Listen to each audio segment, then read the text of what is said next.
அன்னை தகவல் சேனலில் இன்றைக்கி என்ன பார்க்க போகிறோம் அப்படின்னா, சென்ட்ரல் பேங்க் ஆஃப் இந்தியாவில் பணி அப்படின்னு சொல்லியிருக்காங்க. எம்ப்ளாய்மெண்ட் டைப் என்ன அப்படின்னா அப்ரெண்டிஸ் ட்ரைனிங், டியூரேஷன் 1 இயர் அப்படின்னு சொல்லியிருக்காங்க. பிளேஸ் ஆஃப் போஸ்டிங் எங்கே அப்படின்னா ஆல் ஓவர் இந்தியாவில். மொத்தம் எத்தனை போஸ்டிங் கால்ஃபர் பண்ணியிருக்காங்க அப்படின்னா 4500 போஸ்டிங்க்கு கால்ஃபர் பண்ணியிருக்காங்க. அதில் தமிழ்நாட்டில் எந்தெந்த மாவட்டத்தில் எத்தனை வேக்கன்சி அப்படிங்கிறத 1 by 1 பார்க்கலாம்.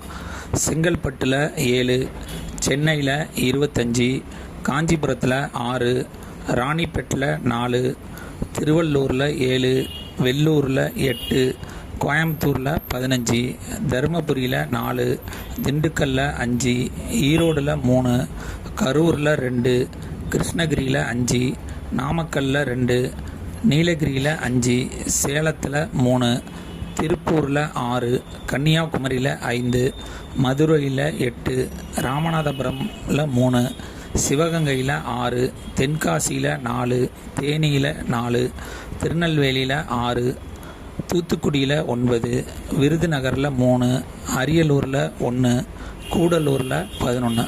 இதை தவிர கள்ளக்குறிச்சியில் 2, மயிலாடுதுறையில் 1, நாகப்பட்டினமில் 1, பெரம்பலூரில் 1, புதுக்கோட்டையில் 6, தஞ்சாவூரில் 4, திருவாரூரில் 1, திருச்சிராப்பள்ளியில் 5, திருவண்ணாமலையில் 4 மற்றும் விழுப்புரத்தில் 10 போஸ்டிங் அப்படின்னு கால்ஃபார் பண்ணியிருக்காங்க. இந்த அப்ரெண்டிஸ்க்கு எஜுகேஷ்னல் குவாலிஃபிகேஷன் என்ன எதிர்பார்க்குறாங்க அப்படின்னா எனி டிகிரி முடித்தவங்க இதுக்கு விண்ணப்பிக்கலாம் அப்படின்னு சொல்லியிருக்காங்க. வயது வரம்பு 31/5/2025 அன்னைக்கு மினிமம் 20லேருந்து அதிகபட்சம் 28 வயசு இருக்கிறவங்க வரலாம் இதுக்கு விண்ணப்பிக்கலாம் அப்படின்னு சொல்லியிருக்காங்க. ஏஜ் ரிலாக்ஸேஷன் யார் யாருக்கெல்லாம் கொடுத்துருக்காங்க அப்படின்னா எஸ்சி எஸ்டி கேண்டிடேட்டாக இருந்தாங்க அப்படின்னா அவங்களுக்கு 5 இயர்ஸ் ஏஜ் ரிலாக்ஸேஷன் அப்படின்னு சொல்லியிருக்காங்க.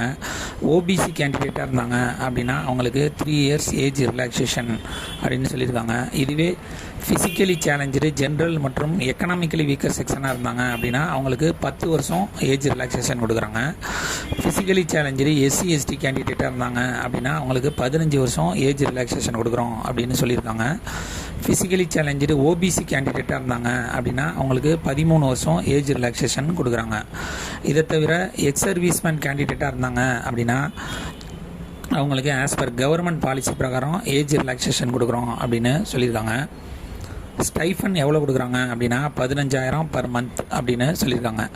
செலெக்ஷன் ப்ராசஸ் எப்படி தேர்ந்தெடுக்கிறாங்க அப்படின்னா இந்த எக்ஸாமுக்கு ஆன்லைன் மூலியமாக மட்டும்தான் விண்ணப்பிக்க முடியும். ஆன்லைன் எக்ஸாம் கண்டக்ட் பண்ணுறாங்க.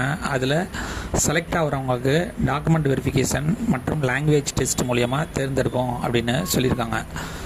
எக்ஸாமினேஷன் ஃபீஸ் என்ன அப்படின்னா SC ST economically weaker section மற்றும் பெண்களுக்கு 600 ரூபா அப்படின்னு சொல்லியிருக்காங்க. ஃபிசிக்கலி சேலஞ்சு கேண்டிடேட்டாக இருந்தாங்க அப்படின்னா அவங்களுக்கு 400 ரூபா ஃபீஸு அப்படின்னு சொல்லியிருக்காங்க. அதர் கேண்டிடேட்டுக்கு 800 rupees அப்படின்னு சொல்லியிருக்காங்க. எக்ஸாம் விண்ணப்பிக்க கடைசி நாள் 23/6/2025 அப்படின்னு சொல்லியிருக்காங்க. டேட் ஆஃப் எக்ஸாமினேஷன் எப்போ எதிர்பார்க்கலாம் அப்படின்னா ஃபஸ்ட்டு வீக் ஆஃப்